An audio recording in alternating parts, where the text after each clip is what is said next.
Hi guys, நேற்று நானும் என் தம்பி ஒரு சின்ன வேலை போயிருந்தோம். போகிற வேலை பார்த்தீங்கன்னா எங்களுக்கு சரியான பசி. என் தம்பி எனக்கு இந்த கடையில் தான் பிரியாணி கேட்டுக்கிட்டே இருந்தான். அப்படி என்ன தாண்டா இருக்குது இந்த கடையிலன்னு சொல்லிட்டு நாங்கள் பார்க்க வந்த இடம் தான் இந்த ஒரு முகால் பிரியாணி.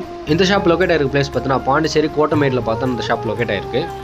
அவன் அவ்வளோ எக்ஸைட்மெண்ட் ஆகிற அளவுக்கு என்ன தான் இருக்குன்னு சொல்லி நானுமே ரொம்ப ஆர்வமாக வந்து பார்க்க வந்தா இங்கே ஒரு பார்சல் பிரியாணிக்கு கிட்டத்தட்ட ஒரு 3 பேர் தாராளமாக சாப்பிட்ற அளவுக்கு பிரியாணி போடுறாங்க கைஸ். சீரியஸாக 120 rupeesக்கு ஒர்த்துன்னு சொல்லலாம். ஏன்னா இவ்வளோ குவான்டிட்டி இந்த ப்ரைஸுக்கு கண்டிப்பாக நிறைய இடத்துல கொடுக்குறதே கிடையாது. இந்த ஷாப்பில் பார்த்தோன்னா 12 மணிக்கு ஆரம்பிச்சு 2 மணிக்கெலாம் பார்த்தோன்னா இங்கே இருக்கிற பிரியாணிலாம் சேல் ஆகிடும்.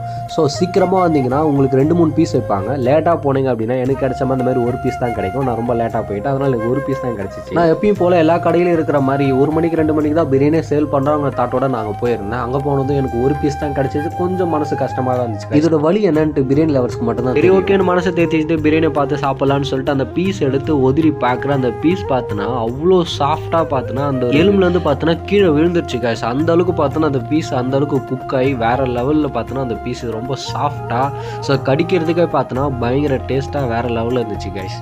நான் சிக்கனை கடிக்கிறத பார்த்து தனியாக பாப்புமே பார்த்தோன்னா சிக்கன் எடுத்து கடிக்க ஆரம்பிச்சிட்டாங்க. அவங்க ஒரு விதமாக ஸ்டைலில் பார்த்தோன்னா சூப்பராக கடிச்சு அதை சாப்பிட்டுட்டு இருந்தாங்க.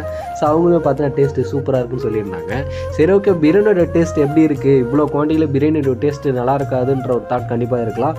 பட் பிரியாணியோட டேஸ்ட்டுமே பார்த்தோன்னா அவங்க குறைய வைக்கல. பிரியாணியோட டேஸ்ட்டு வேறு லெவல் அல்டிமேட்டாக இருந்துச்சு கைஸ். சீரியஸாக கண்டிப்பாக ஒரு 5 பேர் இருக்கீங்க அப்படின்னா 2 பிரியாணி வாங்கி சாப்பிட்டு பாருங்கள், பயங்கர சாட்டிஸ்ஃபைங்காக. ஸோ வயிறு ஃபுல்லாக சாப்பிட்டு திருப்தியாக போகலாம் கைஸ். ஸோ பாண்டிச்சேரி வில்லியனூர் பக்கம் வந்தீங்க அப்படின்னா கண்டிப்பாக இந்த முகால் பிரியாணியை சாப்பிட்டு பாருங்கள், பயங்கர சாட்டிஸ்ஃபைங்காக இருக்குது கைஸ். தேங்க்யூ.